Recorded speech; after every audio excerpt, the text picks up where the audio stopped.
This is the Week in Sustainability from Sustain.Life.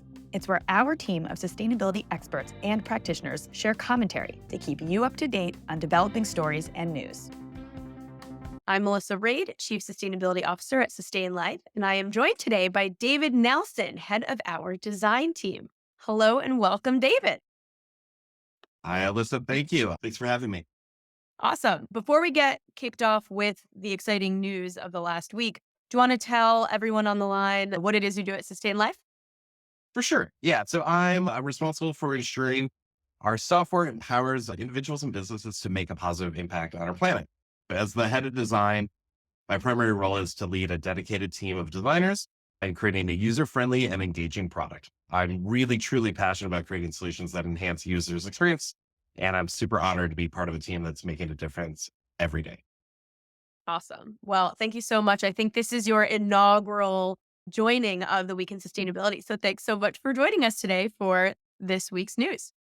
So, the exciting news that I do want to share with everybody is around the recently released Transition Disclosure Framework that was just put out by the UK Transition Plan Taskforce. So, a bit of a mouthful, but the shorthand we're using for this is TPT.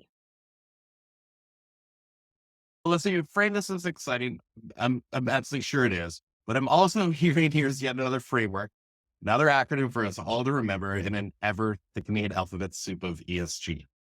Now, I'm not the climate expert here, but I'm proud to say I've learned a decent amount since I've been here, and I know what a transition plan is. But for our newer listeners and non climate experts, can we break down the key points and goals of this new framework? Yes, gladly. So, to start, let's just talk about what the Transition Disclosure Framework tries to achieve. So, before we get too deep, let's actually just talk about what is a transition plan, right? So, the transition plan is the plan or the roadmap that a company puts together that actually strategizes how it's going to navigate to a low carbon economy. And so, what the TPT framework provides is a roadmap for companies in putting together their transition plans and what information they should be publicly disclosing about that plan. So things like specific high level targets, interim milestones, and most importantly, the actionable steps that they plan to take to actually achieve all of those longer term and then interim goals. So the main goal is to ensure in this framework that companies are disclosing crucial information about their transition plans, the risks and the opportunities in a standardized format that is comparable. Right. There's those words again, standardized and comparable.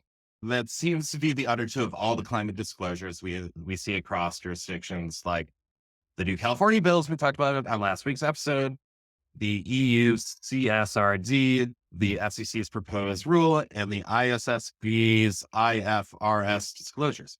So, how does this new framework fit within these regulations and other existing frameworks? Yes, you got it. You're right in the alphabet soup. You're right in there with us. But you're right. And it's a great call that it's important to remember that the seemingly daunting onslaught of mandated disclosures share a very critical goal, and that is to provide transparency and decision useful information to investors and other stakeholders. Climate risk is financial risk. So we can think of the TPT framework as the instruction manual on how to disclose transition plans, the assumptions that underpin those plans, dependencies on which those plans rely, so that when you go to disclose to the ISSB IFRS S2, that climate disclosure, which asks companies to disclose their transition plans if they have any, now companies actually have the guidebook telling them what information they should be disclosing around that plan and how they formulated it. Okay. So it seems like the TPT framework is really meant to be a helpful tool to guide companies on how to talk about their transition plans in a way that conveys maximum value. And you mentioned before investors is is that who this framework is expected to serve?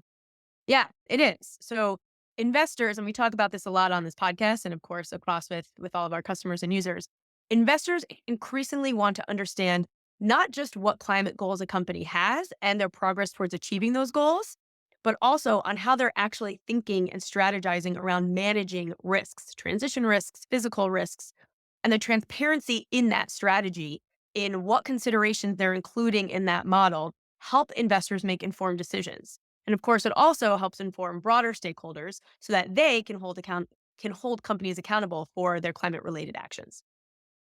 All right, that's a great point. companies should view this framework as a tool for building trust and credibility. Right. So now, how should companies interpret these guidelines? Well, they need to start by assessing the climate-related risks and the opportunities that their business face, as recommended by the TCFD and now ISSB. Yeah, that's right. So they should be transparent about their climate targets and their strategies and how they plan to transition towards a low carbon economy. And they also need to consider the financial implications of climate change on their operations. And that again includes both physical risks as well as transitional risks. And so what the framework does is encourages companies to analyze their vulnerability and then develop resilient strategies. Okay. And in terms of reporting, the framework advocates for companies to provide forward-looking information. This means sharing not just past and present performance, but also their future plan and targets. It does. And that can sometimes make companies a bit uneasy because future looking statements obviously are not tried and true. They are, in that very nature, future looking.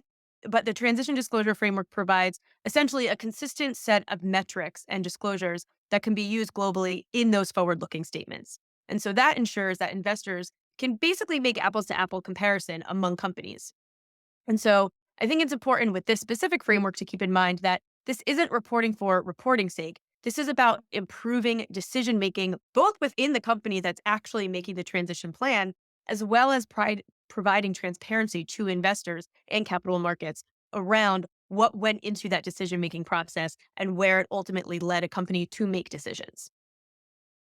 That sounds pretty powerful. So, what are the next steps in terms of reporting to the TPT framework? Is it mandated?